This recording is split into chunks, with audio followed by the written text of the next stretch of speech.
Hello. तो आज हम डिस्कस करने वाला है profile checking of spur gear, है ना। स्पर गियर का मतलब प्रोफाइल चेकिंग कैसे होता है उसके बारे में हम डिस्कस करेंगे। तो फर्स्ट ऑफ ऑल यहाँ पे दिया गया है कि भाई, है ना, फर्स्ट ऑफ ऑल यहाँ पे दिया गया है कि भाई a profile is the portion of tooth flank between the outside circle, है ना।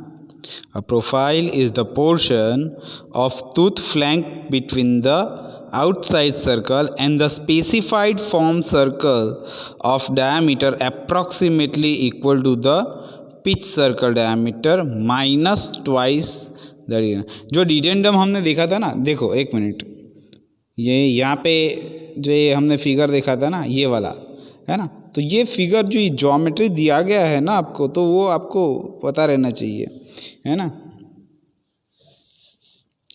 राइट। कि ये जो पूरा पोर्शन दिया गया है ना, राइट। तो एडेंडम सर्कल क्या होता है, डिडेंडम सर्कल लास्ट टाइम मैंने सब डिस्कस तो किया था, है ना, कि ये हमारा क्या है, सर्कुलर पिच, जो यहाँ से लेके यहाँ तक का जो डिस्टेंस है ना, वो क्या हमारा सर्कुलर पिच, और ये जो है वो रूट सर्कल है हमारा, है ना, ये रूट सर्कल हम उसको बोल सकते हैं। देन ये जो बीच में से ये जो जा रहा है ना, और वहाँ से लेकर यहाँ तीत तक ये जो डिस्टेंस है उसको हम बोलेंगे डिडेंडम, है ना। डिडेंडम सर्कल भी बोल सकते हैं उसको। और उसके ऊपर जो ये बैंड हो जाता है ना इतना, तो ये जो पोर्शन ये जो रहेगा इतना डिस्टेंस, उसको हम एडेंडम बोलेंगे, राइट। और ऊपर का जो है वो आउटसाइड सर्कल रहेगा, है ना। तो वैसे ही हमें ये सब मिल जाता है। तो ये हमारा कौन सा है, फेस है, और ये हमारा क्या है, फ्लैंक। तो गियर टीथ में आपको फ्लैंक कहाँ पे दिया गया है और फेस कहाँ पे दिया गया है वो अच्छी तरह से पता होना चाहिए, राइट। वैसे ही यहाँ पे मतलब टूथ थिकनेस दिया गया है, तो ये हमारा जो डिस्टेंस है ना वो हमारा क्या है, टूथ थिकनेस। और जो दोनों का स्पेस दिया गया है दोनों टूथ के बारे में, तो उसको हम टूथ स्पेस बोल सकते हैं, राइट।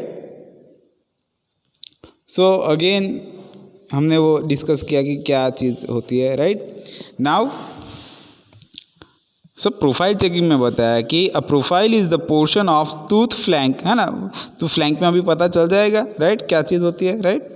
तो flank between the outside circle, तो वो आउटसाइड सर्कल पे है ना, and the specified form circle of diameter approximately equal to the pitch circle diameter minus twice the dedendum, है ना। तो वैसे प्रोफाइल चेकिंग का हम मतलब ओवरव्यू ले सकते हैं, right. So the following methods are use to check the involute profile of spur gear. कैसे कैसे होती है, तो मतलब फर्स्ट ऑफ ऑल हमें दिया गया है यहाँ पे, राइट। तो फर्स्ट ऑफ ऑल हमें दिया गया है कि टूल मेकर्स माइक्रोस्कोप और ऑप्टिकल प्रोजेक्शन मेथड, राइट। तो इनमें बताया है कि in this method optical magnified profile of the gear is compared against a master diagram और टेम्पलेट में be used on thin gear with sharp edge, है ना। तो उसके लिए हम टेम्पलेट यूज़ करते हैं, राइट। तो तीत वाले जैसे आते हैं ना टेम्पलेट, वो वैसे, एक सेकेंड, ऐसे रहता है हमारे पास, है ना, ये, राइट। वो मतलब सर्कुलर भी आता है, लीनियर भी आता है, राइट। तो उसे हम चेक कर लेते हैं, right. So in this method, optical magnified profile of the gear is compared against a master gear or template may be used on thin gears. So with sharp edge हम बोल सकते हैं. Then this method is quick and suitable for checking the profile of small thin instrument gears.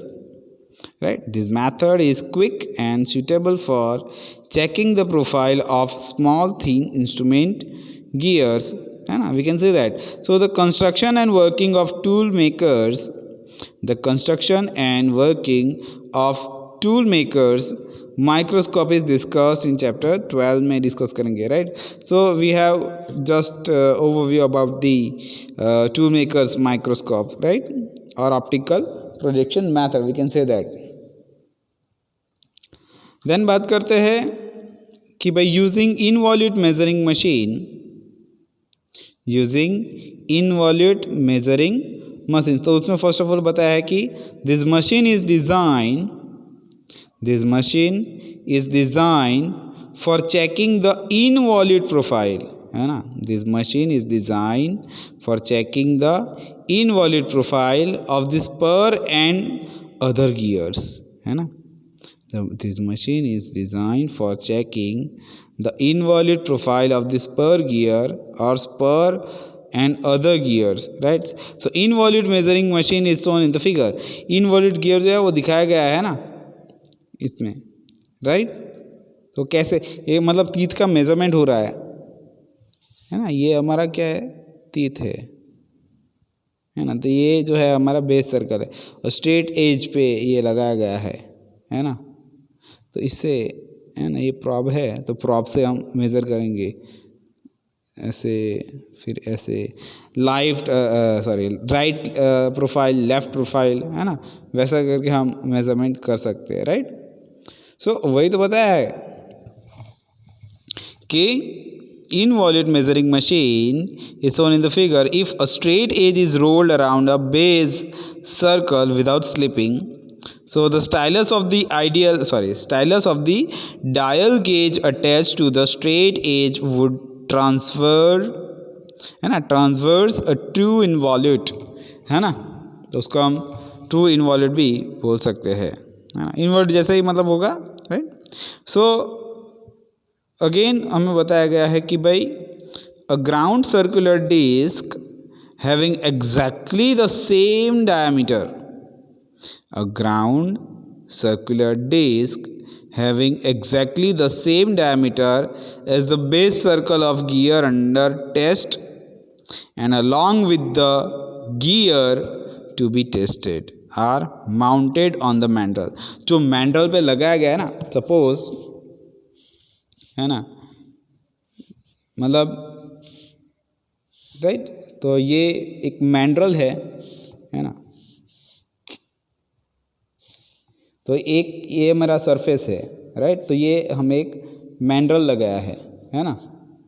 तो मतलब ये gear जो रहेगा उसको ऐसे हम माउंट करेंगे, मतलब ये, राइट। तो मैंड्रल पे लगा दिया गया है, फिर उसको मतलब मैशिंग करेंगे, है ना, दूसरे गियर से हम मैशिंग करेंगे, राइट। इसके तीत है ना, राइट। तो मतलब ये एक मास्टर गियर रहेगा और एक हमारा टेस्टिंग वाला जो पोर्शन है ना, टेस्टिंग वाला जो गियर है उसको हम टेस्ट करेंगे कि उसका रन आउट क्या है, राइट। वो मतलब बैकलेस है कि नहीं, वो सब चीज़ें हम टेस्टिंग कर सकते हैं, है ना। तो उसको हम पार्किंसन गियर टेस्टर भी बोल सकते हैं, राइट, उसका नाम है, राइट। सो इसीलिए तो बताया कि a ground circular disc having exactly the same diameter as the base circle of gear under test, जो टेस्ट हो रहा है ना वैसा ही डायमीटर का मतलब वो दूसरा भी ऑब्जेक्ट होगा हमारा, है ना। Test and along with the gear to be tested are mounted on the mandrel, right. So the straight edge of the instrument is brought in contact with the base circle of the disc, right. So as the gear along with disc are rotated, the straight edge moves over the disc without slip, right. Now the stylus of the dial gauge is brought in contact, है ना। The stylus of the dial gauge is brought in contact with a tooth profile, है ना, with tooth profile हमें मिल जाएगा, right. When the gear and disc are rotated, when the gears and disc are rotated, the stylus is slide along the involute curve, है ना। involute curve जैसा वो stylus मतलब वो slide करेगा, है ना, along the involute curve, है ना। यहाँ से मतलब है ना ऐसे जाके ऐसे ऐसे, है ना। तो पूरा जो प्रोफाइल है वो टेस्ट कर लेंगे, right. So the deviation of the tooth profile from the correct involute is indicated by a dial indicator of accuracy, right. तो एक्यूरेसी जो दिया गया है वो कितना है, मतलब 0.001 mm जितना हो गया. So a master involute template is also provided with the machine for setting and calibration of the machine, है ना. A master involute template is also provided with the machine for setting and calibration. Machine setting के लिए और we can say calibration के लिए हम use कर सकते हैं, है ना. प्लंजर मोमेंट तो दिया गया है, तो मतलब ये प्लंजर जो है ना, मतलब जितना जितना वो सही जगह वो मतलब पीछे बैक होता रहेगा ना, जैसे जैसे वो प्रॉब आगे बढ़ेगा वैसे वैसे वो मतलब जो टेस्टिंग वो DIN नंबर आ जाएगा ना हमारे पास, उसके हिसाब से. नाउ अब बात करते हैं using dividing head and height gauge और टूथ डिस्प्लेसमेंट मेथड के बारे में. तो फर्स्ट ऑफ ऑल इसमें बताया कि this method is used for larger gear, है ना. स्मॉल गियर्स के बारे में मतलब पार्किंग गियर टेस्टर जो है वो स्मॉल गियर्स वाला है, राइट. तो उसमें ज़्यादातर यूज़ नहीं करते, है ना, right. So this method is used for larger gears when special purpose involute measuring equipment is not available. Special purpose वाला मतलब मतलब अवेलेबल नहीं होगा, हमें ये करना पड़ता है, right. So in this method क्या होगा कि the gear is rotated through a small angular displacement, है ना, small angular increment and the reading of the vertical measuring machine और the height gauge are compared with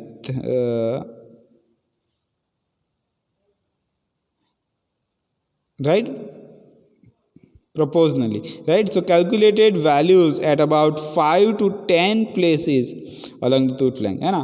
उसको मतलब हम trial and error method करते हैं कि नहीं, है ना, कि एक जगह पे 2-3 बार हम रीडिंग लेते हैं तो सब रीडिंग में मतलब थोड़ा थोड़ा मतलब डिफरेंस आता है, तो हम क्या करते हैं कि 5 रीडिंग लेना, 5 का एवरेज निकाल के जो आएगा आंसर तो हम ले लेंगे, राइट. तो वैसा यहाँ पे भी करना है कि calculated value at about 5 to 10 places along the tooth flank and the required parameters, right. So of angular setting may be established by trial, है ना. trials हम ले सकते हैं. Now the measuring values of the vertical setting may be calculated by reference, है ना. तो which shows 3 angular position. एक तो L1 is equals to AB, R को उसको हम A डैश भी बोल सकते हैं, उसको हम RB θ1 भी बोल सकते हैं. R2 होगा तो RB है ना. तो L1 minus L2 is equal to RB θ1 minus RB θ2 भी हम देख सकते हैं, right. So L1 minus L2 is equal to RP into bracket में मतलब cos फाई ऑफ θ1 माइनस θ2 हम ले सकते हैं, है ना. और सिमिलरली L3 माइनस L1 करेंगे तो भी हमें वही मिलेगा, जो मतलब खाली ये वो थीटा माइनस, है ना, θ3 माइनस θ1 हो जाएगा, यही चेंज आ रहा है, राइट. तो ये फिगर जो दिया गया है उसमें से हमें बताया गया है कि भाई इनिशियल सेटअप कैसा रहेगा, है ना. तो ये लेंथ दिया गया है मतलब कहाँ तक मैक्सिमम है, देन बेस सर्कल दिया गया है, पिच दिया गया है ना. एक मतलब ये टूथ ही है एक, है ना, एक है ना, एक तीथी है, राइट. तो उसको हमने मेज़र के तौर पे बताया गया. तो यहाँ पे हमने A डाल दिया, A डैश डाल दिया, B डाल दिया, RB θ1, राइट, ये सब डाल दिया, राइट. और यहाँ पे भी ये L2 L3, है ना, कोई भी डिस्टेंस हम ले सकते हैं, राइट. तो ये इक्वेशंस हम समझ सकते हैं. Now where RB and RP are base circle and pitch circle radius respectively, है ना. बेस सर्कल के RB और पिच सर्कल के लिए RP, right. So this method is very time consuming but is best suited for calibration of master involute, so it is used only for very precision component, right. now अब बात करते हैं हम measurement of कॉन्सेंट्रिसिटी के बारे में. तो first of all बताया है कि a concentricity of teeth should be check to ensure that the setup and equipment are in good order, है ना. concentricity of teeth should be checked to ensure that the setup and equipment are in good order में now if the teeth are not concentric then fluctuating velocity will be noticed है ना मतलब teeth uneven जैसे कुछ भी रहेंगे कुछ भी है मतलब है ना are not concentric क्या होगा कि फ्लक्चुएशन हो जाएगा right so velocity will be notice on the pitch line पे हम मेजरमेंट कर सकते हैं तो वाइल ट्रांसमिटिंग मोशन है ना जब भी ट्रांसमिटिंग मोशन हो रहा है तभी हम वो कर पाएंगे so this also lead to inaccuracy of parts when being used for indexing purpose so tooth concentricity can be checked by first हमें दिया गया कि mounting the gear box the bench center placing a standard ruler in each tooth है ना तो we can say that and the place and then using a dial indicator right so the optical projection using profile projectors right and then using a gears testing fixtures fitted with a spring loaded slide है ना the spring loaded slide and the dial indicator is in which case the spring exerts on constant pressure of the melting of teeth and the movement of the dial gauge indicator right वो सारी चीज़ें यहाँ पे लिखी गई है सिर्फ है ना कि ये चीज़ होता है ये चीज़ होता है and given the measurement of an eccentricity of the teeth right so last point वही बताया कि अलाइनमेंट चेकिंग तो अलाइनमेंट कैसे चेकिंग होता है राइट जैसे कि हमने 4 व्हील में या मतलब सब में कराया होगा अलाइनमेंट आपने सुना भी होगा right so if alignment of gear tooth is not proper है ना प्रॉपरली वो अलाइन नहीं होंगे तो टूट जाएंगे और क्रैक हो जाएंगे या फ्रिक्शन हो जाएगा वियर हो जाएगा कुछ भी हो जाएगा है ना तो घिस जाएगा मतलब है ना so if alignment of gear tooth is not proper the load will not be disturbed evenly over its phase right so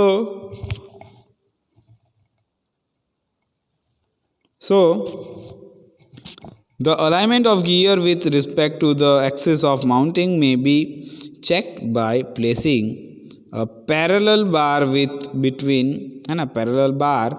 between the teeth and gear being mounted between centers है ना मतलब सेंटर में उसको mount कर देंगे and height readings are taken at the two end of the bar and so difference in the reading of either end of the parallel bar will indicate presence of misalignment है ना तो वो misalignment हो सकता है right so we can stop here